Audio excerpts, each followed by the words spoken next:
તો જૂનાગઢ જિલ્લાના વિસાવદરની અંદર લાંબા સમય બાદ ફરી મેઘરાજાનું આગમન થયું છે. વિસાવદરમાં ફરી 6 ઇંચ જેટલો વરસાદ પડી જતા મોસમનો કુલ 86 ઇંચ જેટલો વરસાદ નોંધાયો છે.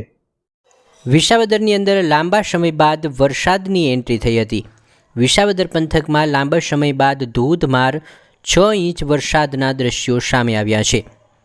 મોસમનો કુલ 86 ઇંચથી વધુ વરસાદ વિસાવદરમાં ખાબકી ગયો છે. હવામાન વિભાગની આગાહીને પગલે સમગ્ર ગુજરાતમાં વરસાદ પડી રહ્યો છે. ત્યારે વિસાવદર શહેર તેમજ ગ્રામ્ય વિસ્તારમાં ગત દિવસે વિસાવદરની અંદર રાતે ધોધમાર વરસાદ વરસ્યો હતો.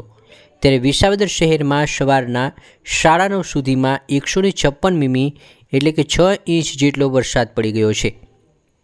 મોસમનો કુલ વરસાદ 2003 મીમી એટલે કે 86 ઇંચ વરસાદ વરસતા સત્તાવાર સૂત્રો દ્વારા મીડિયાને જણાવેલું છે. ભાદરવાની ગરમીમાં ઠંડકની રાહત થતાં લોકોની અંદર ખુશીનો માહોલ છવાયો છે. તેમજ ખેડૂતોમાં એક બાજુ ખેડૂતોના ચહેરા પર ચિંતા જોવા મળતી હતી, કેમ કે મગફળી, બાજરી જેવા આગતરા વાવણીના પાકમાં મોટી પાયે નુકસાની જશે, તો બીજી તરફ ખેડૂતોને પટિયા પર પાટું જેવી પરિસ્થિતિ પણ જોવા મળી રહી છે. હરેશ મહેતાનો report, Gujarat national TV news, Visavadar.